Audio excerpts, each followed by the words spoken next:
చాలామంది Pawan Kalyan fans 'Harihara Veeramallu' biggest disaster అనుకుంటారు. కానీ కాదు. 'హరిహర వీరమల్లు' కంటే 'ఉస్తాద్ భగత్ సింగే' ఎక్కువ లాసులను తెస్తున్నది. మనకి అంచనా ప్రకారం దాదాపుగా 75,00,00,000 లాస్ అయితే రాబోతోంది.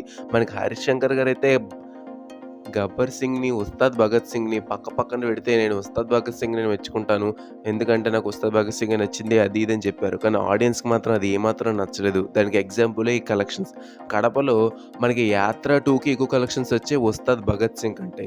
ఇంకా మనకి నార్త్ అమెరికాలో అంటే ఫారిన్ కంట్రీస్‌లో కలెక్షన్స్ చూసుకున్నట్టయితే మనకి డే 4లో 'దురంధర్ 2' వచ్చేసరికి $7,48,000 సంపాదిస్తే మనకు 'ఉస్తాద్ భగత్ సింగ్' ఏకంగా $4,000 సంపాదించింది. మనకి ఓవరాల్‌గా ఫారెన్ కలెక్షన్స్ మొత్తం చూసుకున్నట్టయితే $1,000,000 వచ్చింది.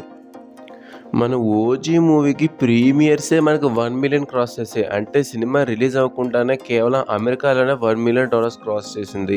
మనకి 'హరిహర వీరమల్లు' కూడా ఈవెన్ చాలా బెటర్‌గానే పెర్ఫార్మ్ చేసింది. కానీ 'ఉస్తాద్ భగత్ సింగ్' అందరి హీరోలు సినిమా రిలీజ్ అవ్వకముందు 1,000,000 ప్రీమియర్స్ కొడుతుంటే 'ఉస్తాద్ భగత్ సింగ్' రిలీజ్ అయిన వారం రోజులకి ముక్కి మూలిగి $1,000,000ని సొంతం చేసుకుంది. ఏంటిది పవన్ కళ్యాణా? ఇది పవన్ కళ్యాణ్ సినిమావా? పవన్ కళ్యాణ్ సినిమాకి ఎవరు రాలేకపోతున్నారా? ఇది పవన్ కళ్యాణ్ ఫ్యాన్స్ కూడా నమ్మలేని కలెక్షన్స్ అనమాట ఇవన్నీ కూడానా. కానీ ఇవన్నీ రియల్ కలెక్షన్స్. పవన్ కళ్యాణ్ గారు కానీ, హరీష్ శంకర్ గారు కానీ స్క్రిప్ట్‌ల మీద దృష్టి పెట్టాలి. ఒక ఎవరో తెలియని హీరోకి కోట్ల కలెక్షన్స్ వచ్చి ఇప్పుడు స్టార్ హీరోలు నాశనం అయిపోవడం మనం చూస్తూనే ఉన్నాం. సో, అయినా సరే మళ్ళీ అదే రొటీన్ స్క్రిప్ట్ పెట్టుకుని ఆడియన్స్ చూసేస్తారు. వింటేజ్ అని అదే రొట్ట తీస్తే మాత్రం ఆడియన్స్ ఔట్‌రేట్‌గా రిజెక్ట్ చేస్తారు.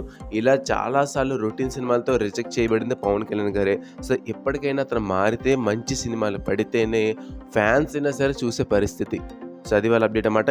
'ఉస్తాద్ భగత్ సింగ్' కలెక్షన్స్‌పై మీ అనుకుంటున్నారో కింద కామెంట్ చేయడం మాత్రం మర్చిపోకండి.